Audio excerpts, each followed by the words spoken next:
The shroud is the cloth that his dead body is wrapped in.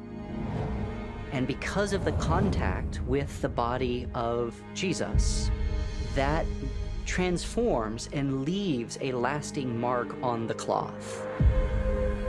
The Shroud of Turin is the most studied archaeological artifact in the world. We're talking about the most ardent skeptics who now say this is indeed the burial linen cloth of Jesus of Nazareth. New evidence for the Shroud of Turin validates its authenticity. Conclusions from a recent scientific study are shocking even the most ardent skeptics. What is the Shroud of Turin? And is it authentic? Is it the authentic burial cloth that Jesus Christ himself was buried in? Or is it a medieval forgery? I had my good friend Jeremiah Johnston come on today to talk with me about this. He covers how he went into this topic being a skeptic and came out a believer. I have a rather agnostic position about this topic. I want to go in and learn, but I also have some questions. So my posture is one of open but skeptical. I ask him to convince me. Give me the best evidence you have about the Shroud of Turin. I do give him some objections, kind of throughout, but there is a section at the end where I do ask him some of the most popular objections to the Shroud of Turin. I do wish that I had more time to ask him more. But even throughout the interview, he addresses a lot of the skepticism. The core reasoning of him tackling this topic to such a degree and his heart behind it is that he wants people to know more about the resurrection and why that is authentic. So there are consequences for the Shroud of Turin being real. I'm recording this after our interview, so the question remains, am I still a skeptic? That remains to be seen, but let's just say that I am pivoted a little bit more to the shroud being authentic. I still have a lot more research to do, but this was a fascinating conversation, and I hope that you are edified by it. Hello, everybody. I'm here with a very exciting guest, my friend Jeremiah Johnston. I have him on to give me some fun pushback to convince me, and maybe even you, of the authenticity of the Shroud of Turin. I'm not exactly a super skeptic about this. I haven't done a lot of research, but Jeremiah has. And so I thought it would be fun for him to come on and give me his best arguments for the shroud. Jeremiah, thank you so much for coming on and talking with me. Melissa, I'm a huge fan of you, your ministry, your YouTube channel. God is using you in powerful ways all around the world. I'm also so excited to get my hands on your new book that's coming soon. So I'm just delighted. I'm a big fan of everything Melissa Dougherty's doing. So thanks for having me. And I'm excited to convince you of the authenticity of the shroud in this YouTube today. Yeah. We've also got breaking news. The shroud's been all over the news feeds, and we're going to share with your audience why. Yes, and I'm glad that you brought that up. Well, first, thank you. I'm glad to have you on, too. I appreciate the things that you're doing as well. And but yes, I'm glad you brought that up, because that was the next thing I was going to say, is that this is actually kind of a breaking news thing lately, because there's been some new findings with it. And so we'll talk about that, I'm sure. But let's jump in. So tell me more about the shroud. Start from the beginning. First, number one, why do you have so much knowledge about this? Where did that come from? What's your background? And number two, tell me what the shroud is and its history. Oh, that's a great place to start. So I try to be a Christian thinker. So we have a ministry called Christian Thinkers Society that my wife and I started in 2009 when we were in Oxford, when I was doing my doctoral residency. We thought that every Christian needs to be a Christian thinker, and we wanted it to start with the two of us. And a Christian thinker means we teach Christians to be thinkers and thinkers to be Christian. We love God with our heart, soul, mind, and strength. We love God with our thinking. So our ministry, the Lord has just blessed, and it's been my honor now. Both as I sit on the intersection of the scholarly and popular world. I've been a professor in Canada and here in the U.S.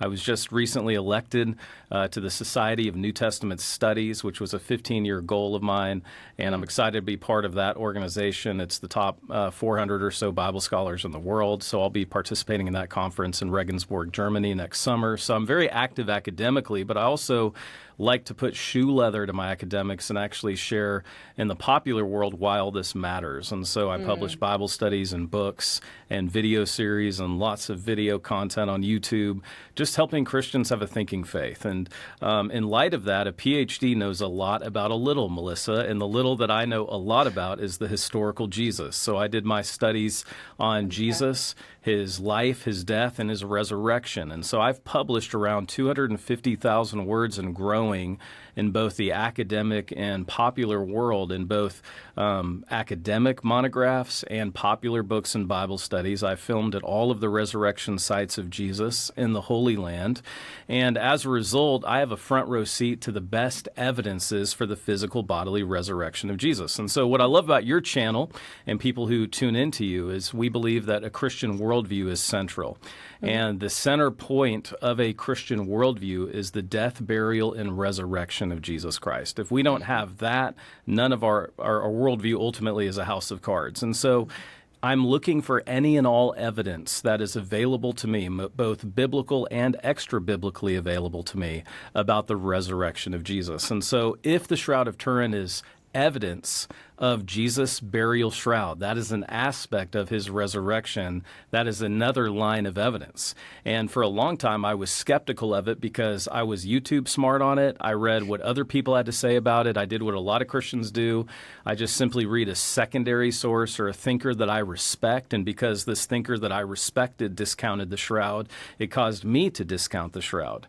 Not until I actually read the science and the data for myself did I have a 180 and go from a complete skeptic of the shroud to now saying, wow, the evidence is overpowering. That the shroud, I think it's a slam dunk. The shroud is not only authentic, the Shroud of Turin is likely the burial clothes of Jesus of Nazareth. And that's why it matters. That's fascinating, yes. And I agree. Let me kind of bounce off the springboard reason here is the resurrection. I love your reasoning behind that because everything that you're saying and everything that we believe does go back to the resurrection. So I love that that's the posture in which you're looking at this. Now, so also you're a pastor as well. You're right. at Preston, you're out in Dallas at Prestonwood Church as well, which a lot of events go on there, guys. So always kind of keep your eye and ear out because I love whenever we all get together and have conferences or speaking events or anything like that. So just know that Jeremiah is the pastor out at Prestonwood Church. Yeah, I'm pastor of apologetics, which is really cool. Our senior pastor innovated this role. So now other churches are getting pastors of apologetics. We've kind of taken that reign back. You know, we were really into apologetics for the first 1,800 years of church history, and it's fun that we have that again. So, and I'm also Dean of Spiritual Development at Prestonwood Christian Academy, and then where you heard me at Pastor Skip Isaac's church, I think once upon a time, I do a lot of events around the country with churches that love to do apologetics. So really busy and always fun. So yes, you're always having your wheels turning, it seems. Yes, I am. All right. Now let's start there. All right. So I've watched a little bit of your stuff and you are convinced that the shroud is authentic. Let's go ahead and define this. Maybe there's some people that have never heard of the Shroud of Turin, and they're like, what is this thing? What is a shroud? What is Turin? Like, what is that? So That's great questions. Yeah, let's start there with defining what this even is, and then we'll go into why you believe it's authentic. And I'll give some pushback along the way, I'm sure, because I ask a lot of questions because I know not a lot about this. Well, and it's interesting. You can actually pull up old YouTube videos of me when I was doing all the press for my Body of Proof book.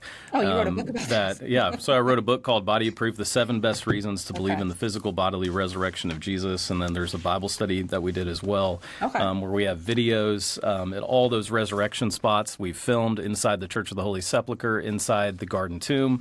And in early YouTube videos of me doing the press for my book series, I completely discount the shroud. I just said, I follow the evidence. I work with evidence. I don't privilege things that are mystical, and I really you didn't blow go in it with off. A bias. That's important. Well, I had a bias that the shroud was a Catholic relic, that there was nothing evidential about it.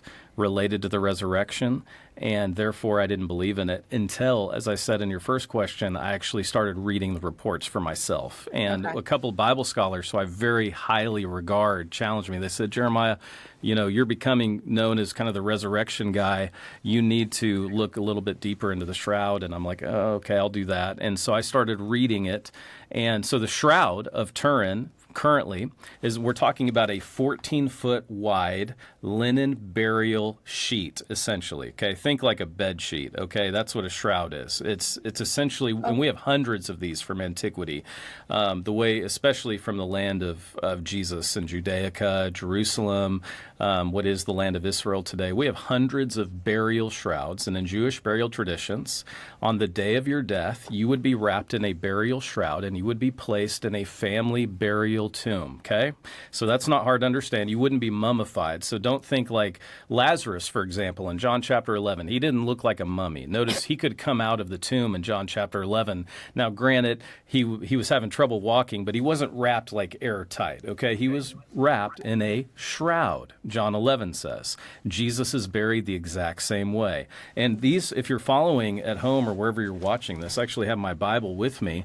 We see that the shroud is mentioned in Matthew 27, 57 to 61. The shroud is mentioned in Mark 15, 42 to 47.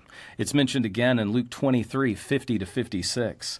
John chapter 20, it is mentioned again, verses 1 through 18. And so we are told that two members of the Sanhedrin ask Pilate for the body of Jesus. Now, this is right in alignment, Melissa, with Jewish burial traditions, because according to the Mishnah, which is another early Jewish writing, if the Sanhedrin condemned a criminal to death by Roman capital punishment, it was the Sanhedrin's responsibility to bury the crucified criminal. What do we see happening in the juridical procedure in the Gospels?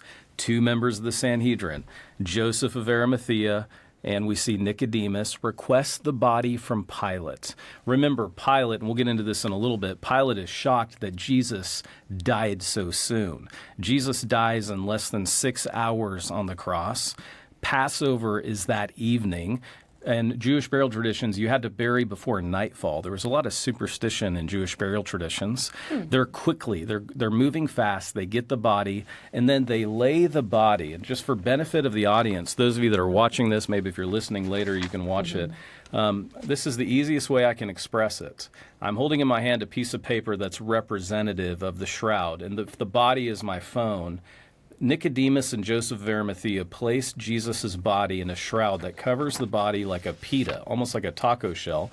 The face would be here, obviously the head back here, and then the whole body is wrapped. That's why it's 14 feet long.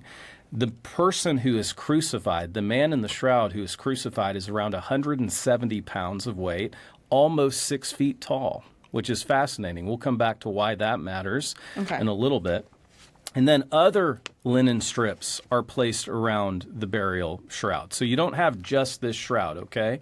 You have other strips as well that would have essentially wrapped horizontally around the elongated strip.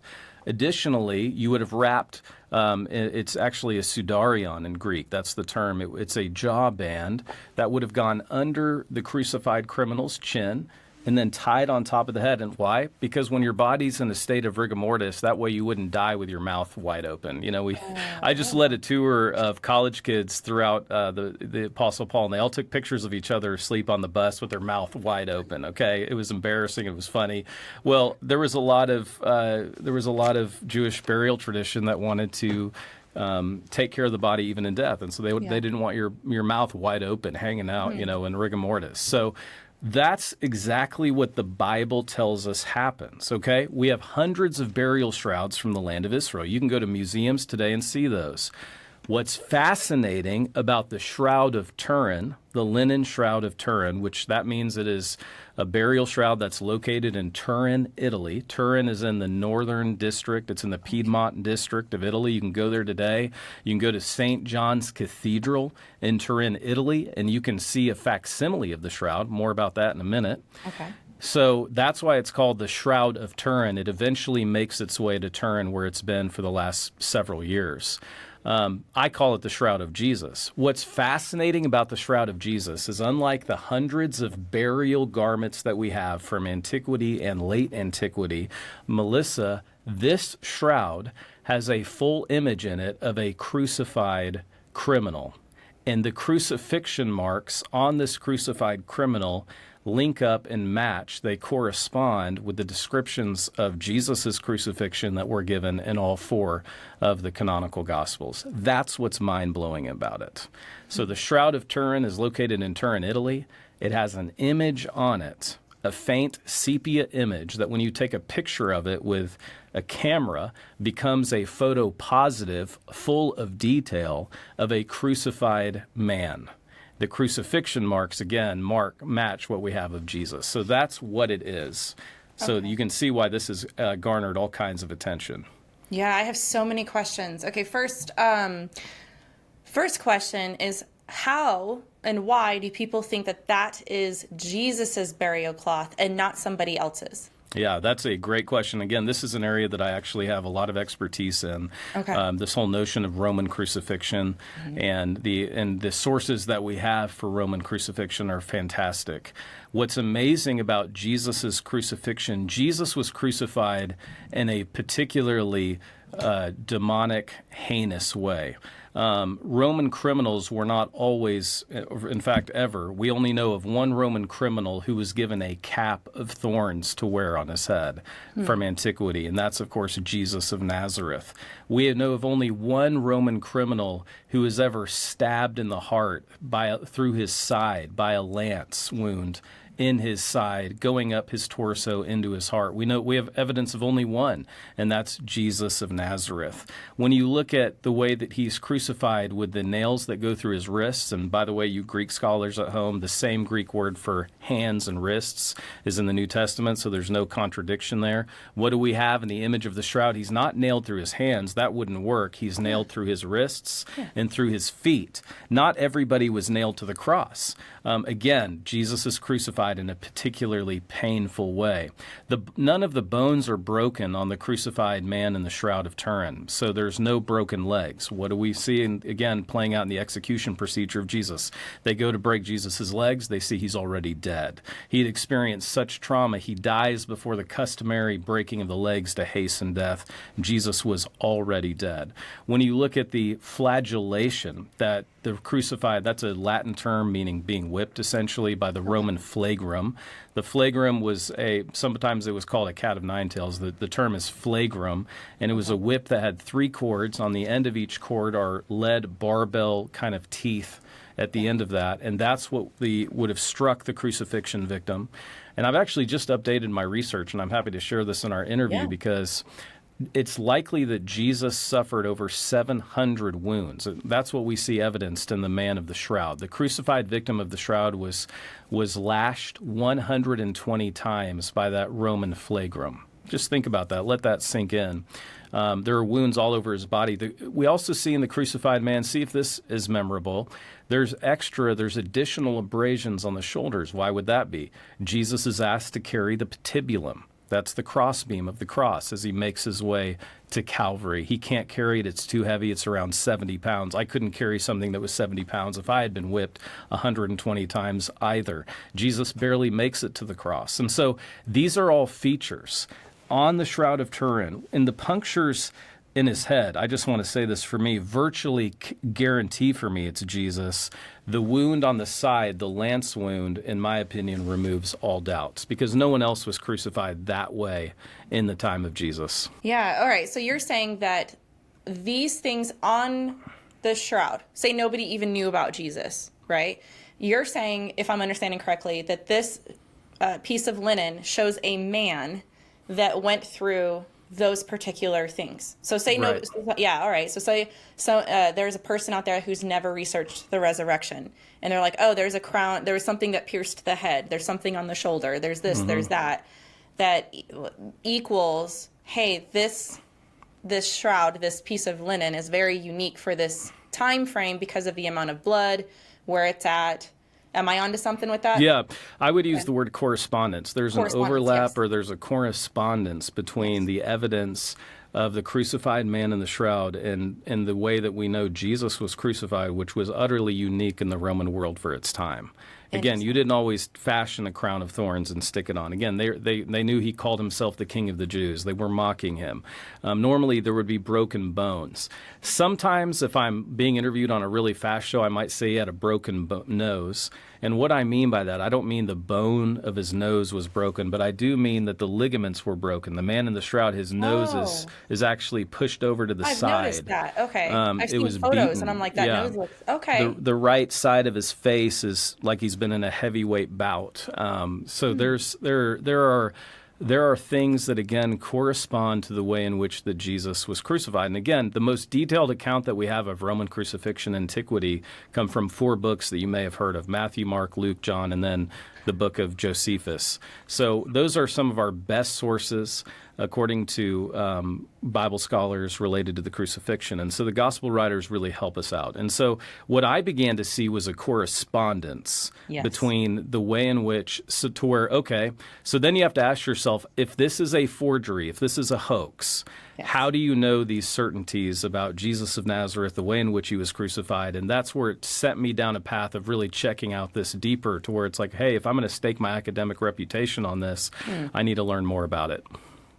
Yeah, you already have a very good point, because even in my head of asking questions, that would be very difficult to explain away.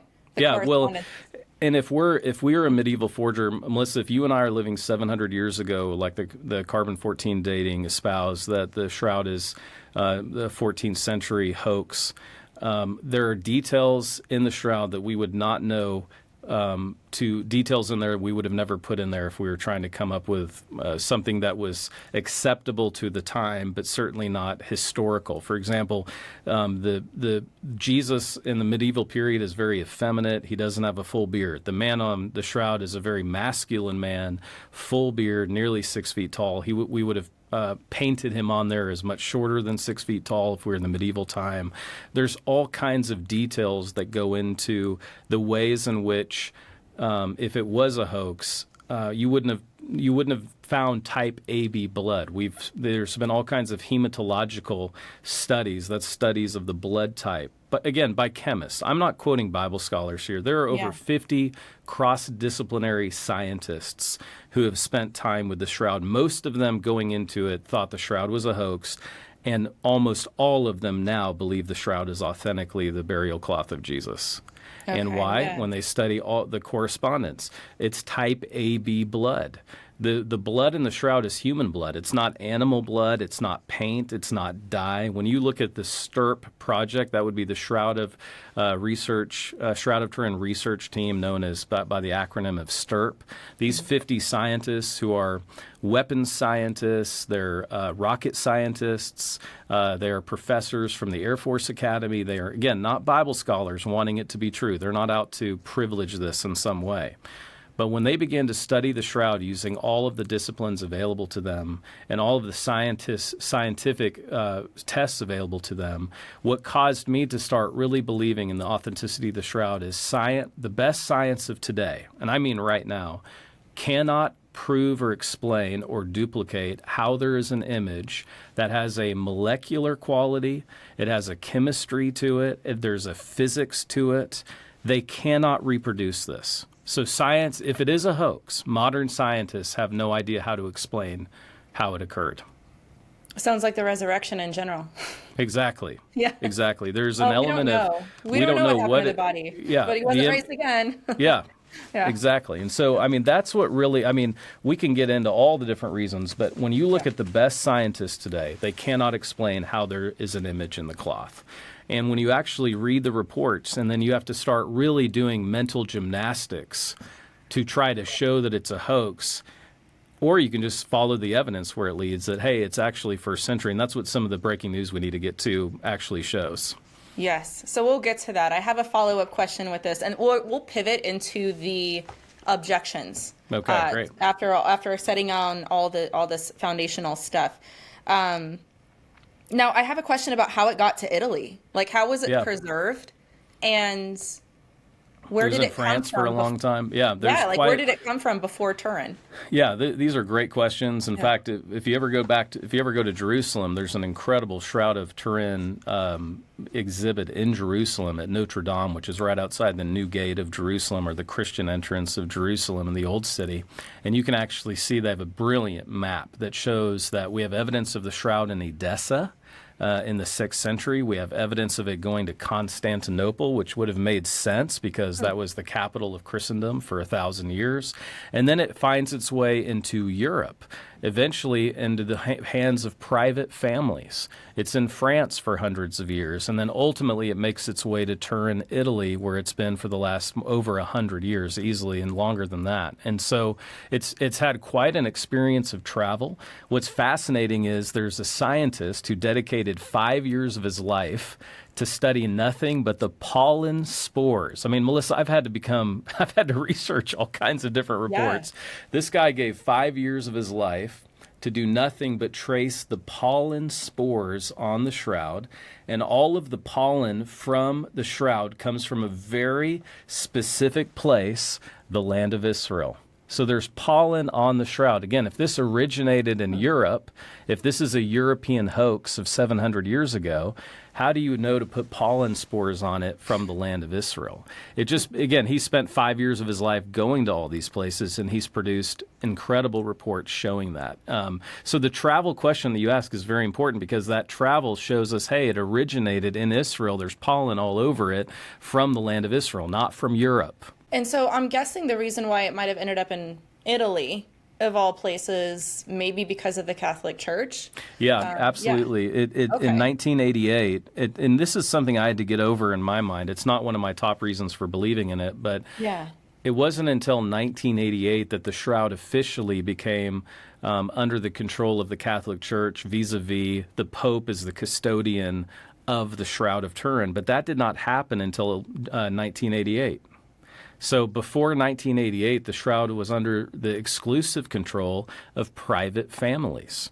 So it's not a relic in the way that other relics have been and been misused by the capital C Catholic Church in the last few hundred years. So I actually wouldn't even put it under the category of a Catholic relic, because it wasn't until 1988 that the Pope became custodial of it. Now, why that's interesting, so only the Pope can decide now when the shroud is on display. The shroud was last on display. I'm talking about like the actual shroud, not all the facsimiles. Again, it's 14 feet long, about 4 feet wide. So it takes up a large room to display it. It hasn't been on display since 2015. And you can Google the crowds that line up to see the actual shroud, but it is coming back on display in 2025 for the Jubilee year in Italy. So, wow. Are you going to go see that? Absolutely. Yeah, that's cool. I always look for an excuse to go to Europe. Right. It was a long plane ride, though. No, thank you. That's really good, though. I'm sure that you're going to share about that. Yeah. Now, I do have a follow-up question. It seems like it came, of course, from Israel and kind of traveled around to private families. Do you have any information about who those families were and why it would be? We also need to get into the art history. There's something called the Prayer Codex, which is, by the way, 200 years earlier than if it was a forgery of the 14th century. This is an 11th century codex. A codex is a book.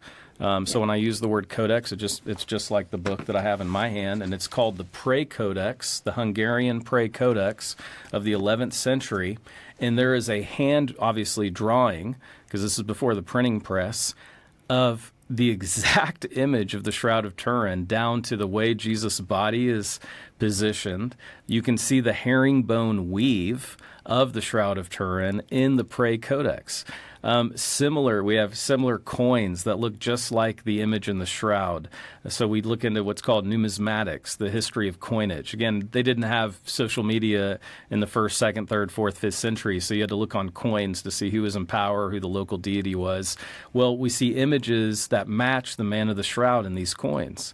So the art history of the shroud showing up before the carbon 14 dating of 700 years ago is fascinating, and the detail is uber fascinating. And so we know that a Knight's family ended up with it in France. So these were families that also had political control that ultimately got control of the shroud. Fascinating enough, this is a new thing I've been sharing with people. Hitler was obsessed with the Shroud of Turin. He did everything he could to get it in his possession. He meets with Mussolini in 1939, right before he declares war. And in October of 39, before World War II breaks out, he wants to see the shroud. He takes note that it's in Turin, Italy. The monks, they remember that, and they actually take the shroud and they hide it a couple hundred miles away. And the Nazis come looking for it because Hitler was so into the supernatural and trying to get anything that would give him an edge in battle, but he never could get his hands on the shroud. And so it was actually hidden for those 4 or 5 years after 1939. So just a fascinating history of it, really, when you start looking into it. Yes, that is very interesting. Yeah, thank you for filling in that gap, because for me, I'm like, how, why? Yeah. And I have one more question, and then we'll segue into some of the pushback that people have with this. Now, the reason why we're doing this interview now is because I follow you on social media, and this is kind of like a big new evidence story Right. that's happening. Tell me about this new evidence and what are the consequences of it? So that's a phenomenal question, and why I think this is very relevant. You're putting it on your channel. This is the Heritage Journal article, X-ray dating of a Turin shroud's linen sample that just came out. This is by the Institute of Crystallography in Italy. They used a process called wide-angle X-ray scattering, or WAXIS, wide-angle X-ray scattering, where they looked at the fibers, the same fibers that were used in the radiocarbon dating, and the linen fibers have been deteriorating, they can tell from this WAXIS, for 2,000 years. And they match the fibers of a linen shroud from Masada, AD 55 to 74. And so if the fibers have been essentially eroding for 2,000 years, it's much older than a 700-year-old forgery. And so this Institute of Crystallography came out with this. And by the way, the Heritage, I mean, this is a hugely respected scientific journal. Again, I would encourage people to read these reports for yourself. Don't take it just because you saw it in the YouTube. You can go Google this article and read it for yourself, and you can see the scientific process that shows that the Shroud of Turin, as I often say, I mean, this isn't new. It's the most studied archaeological artifact in the world, and they have come up with a new way to date it that takes it back 2,000 years ago, just looking at how the fibers of the linen shroud have been essentially eroding or corroding, if you will, for the last 2,000 years. So that tells us that the linen shroud is indeed 2,000 years old. Doesn't tell us it's Jesus' shroud, but it says, hey, it's a lot older than 700 years. Okay. That's the breaking news. This sounds like a lot of circumstantial evidence in that, right. like corresponding evidence is what you're saying. Well, and that's how we do history. I mean, that's exactly how we date things in any. And again, I know a lot of skeptics. They believe that Alexander the Great. They doubt nothing about Alexander the Great, and the two greatest sources are Arian and Plutarch. I mean, and the second breaking news item from just a month ago is a different study on the blood. Yeah. Okay. That was my next question. So. Okay. Yeah. And this shows, again, of course, they actually they did additional blood sample work on the blood. There's blood all over the shroud. Yeah. And what's fascinating about it is the blood seeps all the way through the shroud fibers. But when you put it under the microscope, the image of the shroud, which comes after the blood, is superficial and only goes in about a thread or two deep. Again, you could never redo this if you were trying to create a hoax. It would be impossible. So the blood, which is before the resurrection that Jesus' body is wrapped in, seeps all the way through the fibers of the herringbone linen cloth. But the sepia image of the shroud of Jesus, which happened in 1/40th of a billionth of a second, this electromagnetic radiation light burst, electrical burst, it leaves a superficial image that's only a couple fibers deep of each thread in the linen shroud. Again, how would you reproduce? How would anyone know to do that? How could you do that? Science can't tell us how. And again, it's not pigment, it's not dye, it's not paint. There's no man-made substance on it. And so that's the second. So it studies the blood, and it showed that this crucified victim was dying of organ failure. It shows that the crucifixions, they can tell from these blood samples his circulation was slowing because he was under such trauma. There's a high level of creatinine, not to be confused with creatinine, which is excreted when you're under trauma.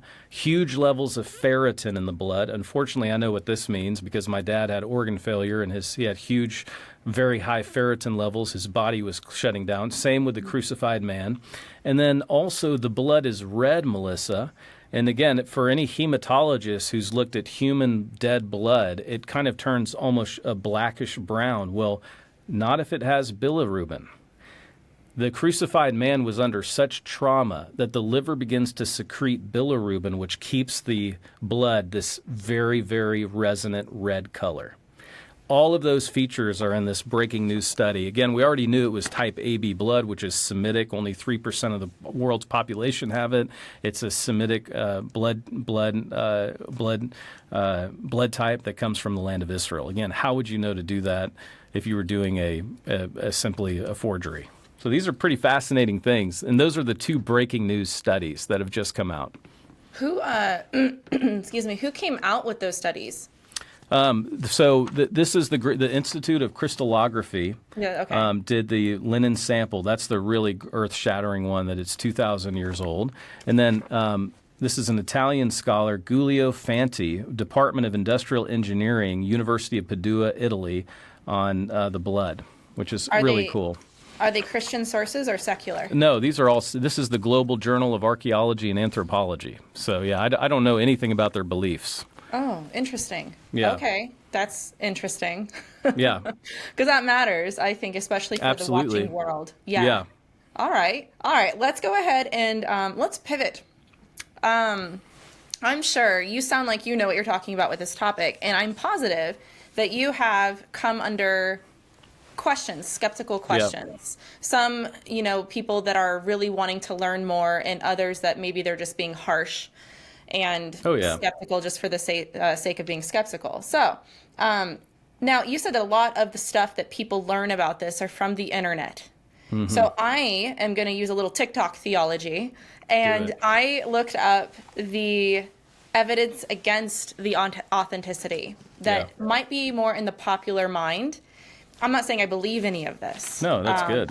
Yeah. I just want you to tackle with it, because I know that say somebody brings up all this information for the Christian watching. I love them to be equipped. I love my audience, you're right? And I want to give them tools to be able to think thoughtfully about what somebody's saying.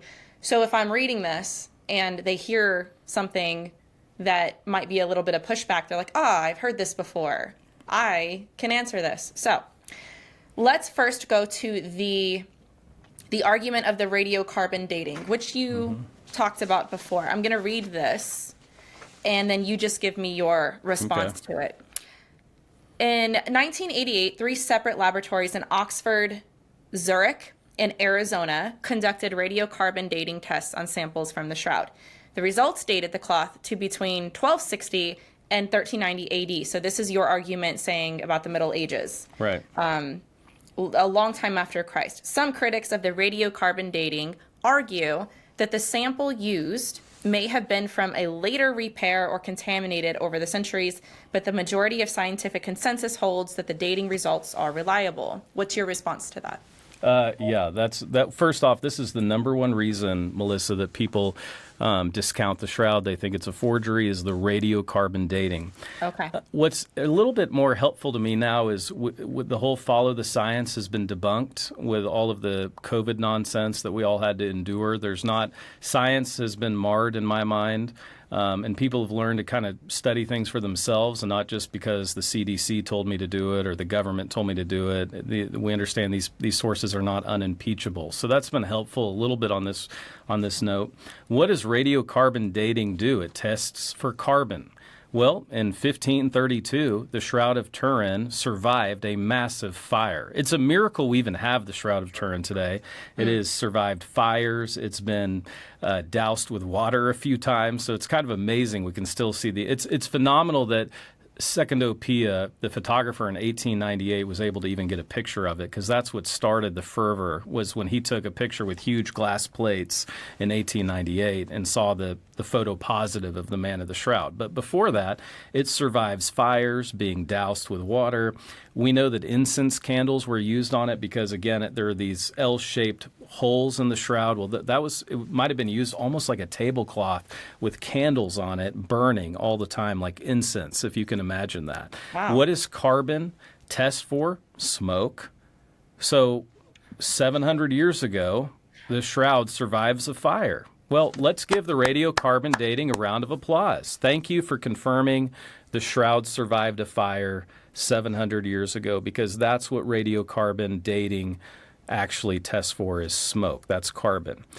Having said that, the 1988 study that said it was dated to 1260 to 1390, it's considered invalid and erroneous by almost all of the Shroud of Turin researchers due to what they call a flawed sampling protocol.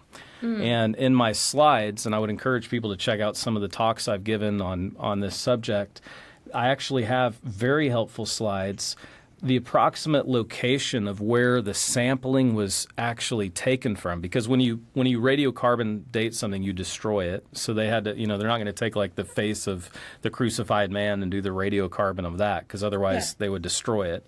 So they took pieces, the sampling of the patches that were sewn into the actual original shroud. We know that the shroud sometimes had holes in it. The nuns would do repairs, and they would weave these repairs in. And so the dating, the sampling that gives us this dating, was actually taken from the patches on the shroud. We know that now. Now, here's the other kind of cringe thing about the radiocarbon study. The British Museum, you can look this up, suppressed the raw data for 25 years. Meaning they came out with their conclusions but did not give us any of the raw data, like what part of the shroud did you test? Did you test the patches? It wasn't until a French attorney, who also is a defender of the shroud, by the way, through what's the equivalent of a Freedom of Information Act, was able finally, after 25 years of suppression, to get access to the raw data and actually see, they did the radiocarbon dating of the patches of the shroud when the shroud was repaired in the Middle Ages. So do you see, again, where I'm questioning, and again, don't just take my word for it. Here's yet another academic journal on radiocarbon dating of the Shroud of Turin from the Institute of Systems Research, Department of Chemical and Biomolecular Engineering and Bioengineering Department of the University of Maryland, College Park, United States. This is a 2021 article that absolutely blows apart any notion that there is validity in the radiocarbon dating. And it actually brings all of these facts together to show that the radiocarbon dating is erroneous. And again, I know that's a longer answer for a TikTok crowd that usually prefers sound bites to substance. But again, that's the number one reason that a lot of evangelical Christians it's 700 years old. It's not. The radiocarbon dating is erroneous. It was a flawed sampling protocol. Yeah, TikTok theology it's like a fish memory. It's like it just, your memory span just kind of goes out the window. So... No, yeah, because usually what they'll do is they'll make clips of this and then just leave it. Right. And I think that's what's interesting about the new evidence that you talked about before, is that it's new. So a lot of the stuff that's out there right now in what you're saying has been debunked, and a lot of people don't regard it as being good, healthy material to judge the shroud. Now, I think we need to let people know there is a real bias against the shroud. I have, of course, endured it through all the media I've done on it, but there are some people that absolutely hate the shroud. And when you ask them why, they really can't tell you why. They just hate it. Well, because I think the world just hates Jesus. Yeah, exactly. And there's consequences, it's like a last question I'm going to ask you are the consequences of this. Great. Because it's if Jesus is real, and he is who he said he is, and the resurrection happened, Right. And I think they know that. I mean, here's the positive side.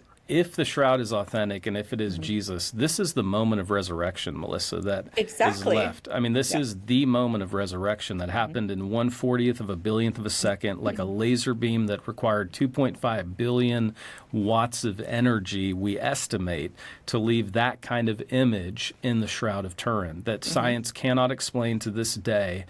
The gospel writers give us empty tomb tradition and they give us appearance tradition, but no gospel writer tells us what happens at the moment of the resurrection. And the early church was fascinated about what happened at the moment of resurrection, and that's why we have what's called the apocryphal or the extra-canonical gospels, like the Acts of Pilate or what came to be known as the Gospel of Peter. P. Cairo 10759 is the actual papyrus that attempts to explain the moment of resurrection in the second century, where there's a talking cross and giant angels that come out of the tomb. And so the early church even wondered what happened at the moment of resurrection. Remember, the disciples were running scared. No one expected their crucified Messiah to rise from the dead.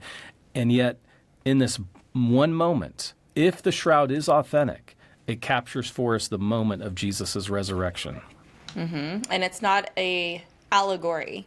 It's not, it's not this metaphysical, subjective kind of thing that you can take and use as a metaphor for your life. This is a literal resurrection. So, but we'll get to that at the end. Here's another thing that blew my mind, Melissa. So I lived in Oxford, and I've been to C.S. Lewis's home many, many times. I had never noticed something before because I don't think I even would have known what it was back then. I was just there a few months ago, and I'm actually taking my pastor through the C.S. Lewis's home, Jack Graham. I'm in there with the best tour guide we've ever had. A female Lewis scholar was incredible. And she was like, oh, by the way, Lewis kept a picture of the Shroud of Turin over his mantle in his bedroom because he wanted to remember every day that our God has a face, and that face is Jesus Christ. Yeah. So even C.S. Lewis was inspired by the Shroud of Turin. Yeah. That's interesting. Yeah, and he's a great mind. He's a great thinker. Yeah. So he didn't think it was a forgery. He kept it in his bedroom. Yeah. Yes. And so there's there's like these angular, if you will, consequences for what this is. And it just, again, that's why I'm glad you started with the resurrection, because that's really what it goes back to. Right. There's just enough evidence if you want to believe, but there's just enough evidence for you not to. You know, that might be another theological topic of the hiddenness of God and why that's the way it is. But all right, second objection here. Forensic studies have raised questions about whether the blood stains and wounds are consistent with those that would be found on a real crucified body. For example, some experts argue that the blood flows do not match the expected flow patterns from a crucifixion. There's evidence suggesting the presence of substances like tempera paint, which critics claim points to artistic creation. You spoke a little bit about this before. What do you say about that? Yeah, I would look at the latest hematological studies that just came out this summer of 2024, that show that the crucified man is experiencing trauma. There's ferritin, there's creatinine, there's bilirubin in the blood that are all consistent with someone who's dying by trauma from a Roman crucifixion. So, and I mean, that's not earth-shattering. Several different blood samples have shown that it's blood from someone who's experiencing trauma, circulation slowing, and that would be absolutely consistent with crucifixion. Yeah. So the idea that somebody's trying to forge this, obviously what you would test for is blood. And if they're testing it, part of the argument is that it's paint or dye. And you're saying that that's not found? Well, and that's what this original Stirp team said. There is no dye in it. There is no paint in it. It's actual human blood. So Alan Adler he was the chemist who did the actual original blood sampling, and so I would encourage readers to go read directly. This is why when you're a Christian thinker, you learn from everyone, but you don't let anyone think for you. You can go pull up all of Alan Adler's studies on the blood of the man of the shroud. You can pull up Gilbert Lavoie's book that I just got a copy of. He's a doctor from Johns Hopkins University who just wrote an incredible book as an internist, a medical doctor, on the Shroud of Turin and all the consistencies between the hematological studies on the shroud, that it is indeed a crucified man, and how those are in alignment with what we see in the biblical description. Okay. All right. Yeah, because that would seem to be the natural question Like, hey, how do we know these Right. aren't dyes? How do we know these aren't paints? Yeah, and they get How do we into know- that. Well, the Stirp Yeah. team published that there's no dye, there's no pigment, there's no paint. They all 50, and to get 50 scientists to agree on anything is a miracle in and of itself. But they agreed that it wasn't any of those things. That's how they said we can't explain how the image is there. And then the blood work shows that it is human blood, and there's pints Yes. and pints and pints of it. Yes, which is interesting that they even have a blood type with it. Yeah, type That's AB. interesting. Yes. Yeah, I'm like, okay, paint does not have a blood type. So And I mean, Good that's my challenge to the skeptics. I mean, when you start reading these reports for yourself, you're not going to be skeptical about it anymore. But go Yes. read them for yourself. Okay. All right. Last objection here. I'm sure there's more, but these are the ones Yeah, that these are good. I found to be common, which, and by the way, everybody watching, I didn't tell Jeremiah these ahead of time. All right. Skeptics also point out that certain features, such as the elongation of the figure and the lack of visible thumbs, like thumbs, possibly due to damage to the median nerves during crucifixion. You already sound like you know what I'm asking. Align more with artistic conventions than actual anatomical study or reality. What do you say to that? I would, again, I'm not a medical doctor, but I would just appeal to all the medical doctors who've done studies on the shroud. Jesus's body is in a state of rigor mortis, and they talk about how the thumbs are folded under his hands in this state of rigor mortis that he was in, because his body had been hanging like this, if I can put it in the camera, for so long that it would have been natural then for when they close up to be like that. They're laying over each other like this in the actual shroud. So that to me is, it would be weird to me if his thumbs were straight out after being I was hung on going to say, the cross. it seems like it's actually evidence for what you're saying. Exactly. Again, this is where we want to apply that same metric to what we actually know of crucifixion victims, and we do have crucifixion victims body bones, I should say. So we have a lot of it. We have them in Britain. We have them in Italy. These are remains of crucified Roman victims, and so that actually smacks of authenticity to me. Okay. Yeah. No, that was an interesting. Even as I was people saying have it, I'm thought like yeah. his fingers look too long. I mean, there's some really odd criticisms that really just don't hold water when you look at the studies. What's fascinating to me, I want to quote a Yale professor who said this of the shroud: the physics contradict the chemistry, and the chemistry contradict the physics. And he said something is strange is happening on the shroud that we cannot explain. The physics contradict the chemistry, and the chemistry contradicts the physics, according to this Yale scientist. Yeah, and that actually And we sounds a can't lot like explain God. how. Yeah, Yes. we can't explain how. Yes, and actually that segues me into the latter portion here. So I'm sure there's a lot more of skeptical questions, but I mean, I think that those are the ones that I think that a lot of people will get. Plus, for time's sake. But this segues me into the latter part of the interview.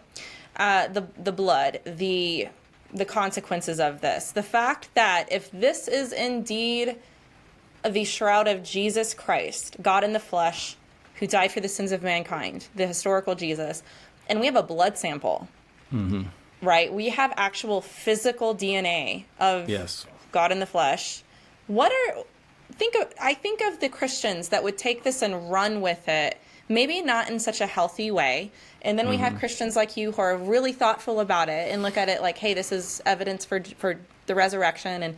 And then you have the skeptics who don't want to believe it. And you have all these people all around the place.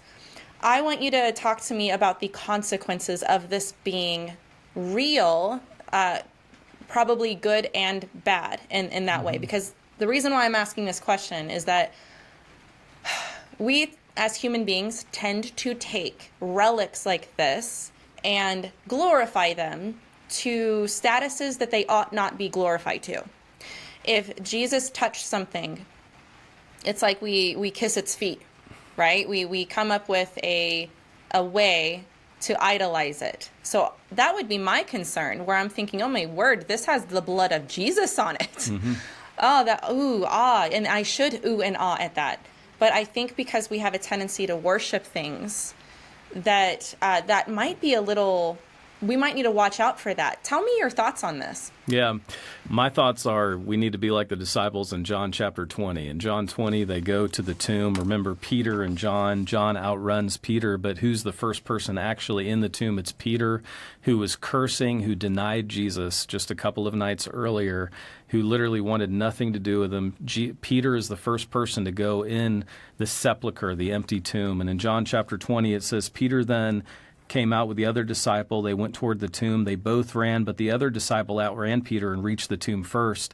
And stooping to look in, he saw the linen shroud lying there, but he didn't go in. Then Simon Peter came following him and went into the tomb, and he saw the linen shroud lying there, and the napkin, that's the sudarion, which had been on his head, not lying with the linen cloths, but rolled up in the place by itself.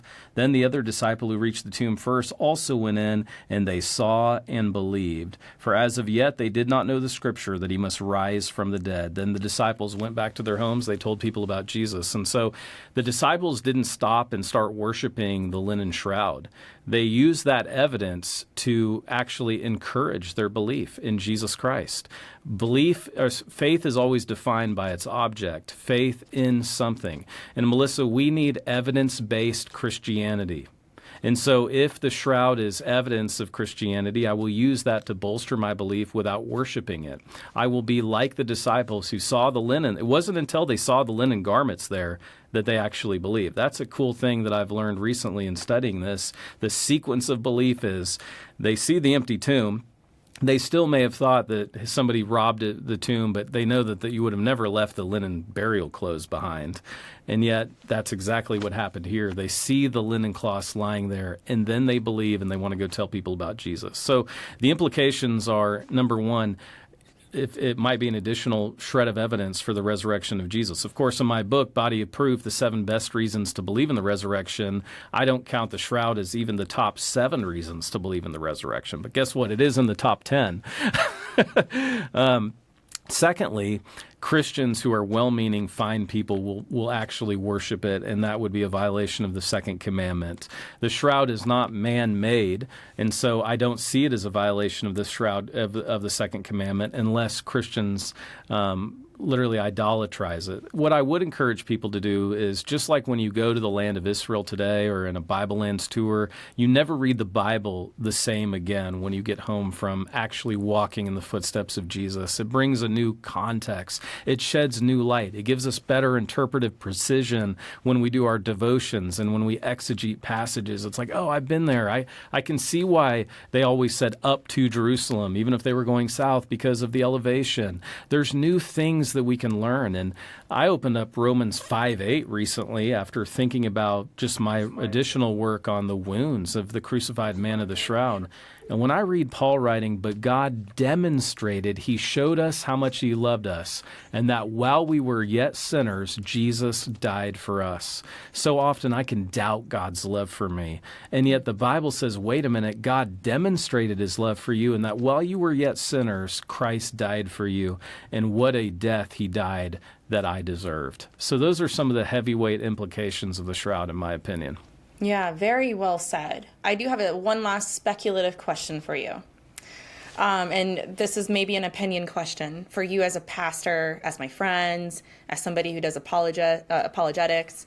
A very thoughtful answer I think you'll give.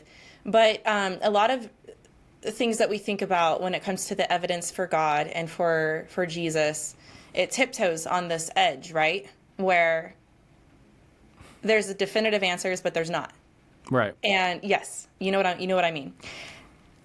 The shroud, if it's authentic, why do you think that God would have allowed it to survive for as long as it did and have this evidence come forth at this point? Mm-hmm. Yeah, it's almost like God knows the future, doesn't he? He knows as we develop technology that allows us to study things with greater precision. It's just like archaeology. I do so much in archaeology, but archaeology is a relatively young science. It's only been around for about 200 years, if you think about it. And yet so much of archaeology helps us now with our interpretive precision of the Bible text. And so I believe God knows the future as well as he knows the past. Jesus is God today, tomorrow, and forever. And so knowing that we will continue to develop technology that allows us to look into the past with greater precision, just like this AI image that was generated through Midjourney AI based on machine learning of just the data from the shroud produced this amazing image of what Jesus or the crucified man possibly looked like just using the Shroud of Turin. It's just fascinating. It boggles the mind because, as First Peter says, we don't see him face to face, and yet we believe, but someday we will see him face to face. And yet it's like the shroud gives us a glimpse of that, even through a dimly lit room or through a glass darkly that we can't see through. Faith is never equals certainty. Otherwise, it wouldn't be faith. But we have to ask ourselves, well, we're never going to know everything. I am not, when I became a Christian when I was 7, I couldn't have told you the different doctrines of atonement. But let me tell you, I knew enough to become a follower of Jesus. The death, burial, and resurrection. That's all I needed to know to become a follower of Jesus. R.T. Kendall once told me that all of Bible study, the rest of our life, is trying to figure out what happened to us at the moment we were converted, when we knew precious little about the saving grace of God. So the rest of Bible study is just figuring out what happened to us in that moment. So I think the implications are enormous for it. I think it's incredibly insightful that I'm able to just sit here and quote scientists, not theologians, not Bible commentators, who tell us that the shroud is likely authentic. And again, as a historian, I deal in the world of probabilities, not certainties. But when will I have enough evidence to make a decision? How much evidence is required to place my faith in? And we have an embarrassment of riches of evidence when it comes to Jesus' death by Roman crucifixion and his resurrection 3 days later. Yeah, no, that was well said. It's a good note to end on. And with that being said, is there anything that you want to add to what we talked about? Maybe something for my audience to take away? Absolutely. I mean, I have my monograph here. If anyone is having any problems with insomnia, you can read my 93,000-word history of resurrection and the Judeo-Christian motif. I use 11 different languages in this academic monograph. I study the whole history of resurrection belief in the Judeo-Christian religion. But I would probably more interesting would be encouraging people to get their hands on Body of Proof, the 7 best reasons to believe in the resurrection. But my brand new Bible study that just came out, if you don't mind, Melissa, this actually has videos throughout it where I filmed in all of the locations of Jesus' resurrection. People absolutely love this. It's fast moving. It's kind of like a documentary Bible study. Those are available now. I would just appeal people to know more about the resurrection. That's the whole reason I'm looking into the shroud. Is there are 260 chapters in the New Testament. There's 300 references to the resurrection. There's nothing more important that I need to believe in than believing in the bodily, physical resurrection of Jesus and why that matters today. That's the most important Bible study you can do, because every shred of evidence for Jesus' resurrection links our resurrection to him. That's John 14:19, and that's why it matters. That's why it's helpful and encouraging. Yeah, amen to that. Very good. Yes, so everything that Jeremiah mentioned will be in the description for you guys to check out, including his social media, other books that I think, and resources that I think would be useful for you to know about this topic. And Jeremiah, I just want to thank you so much for coming on my channel and speaking with me about this. It's been wonderful. I love it, Melissa. Let's do it again.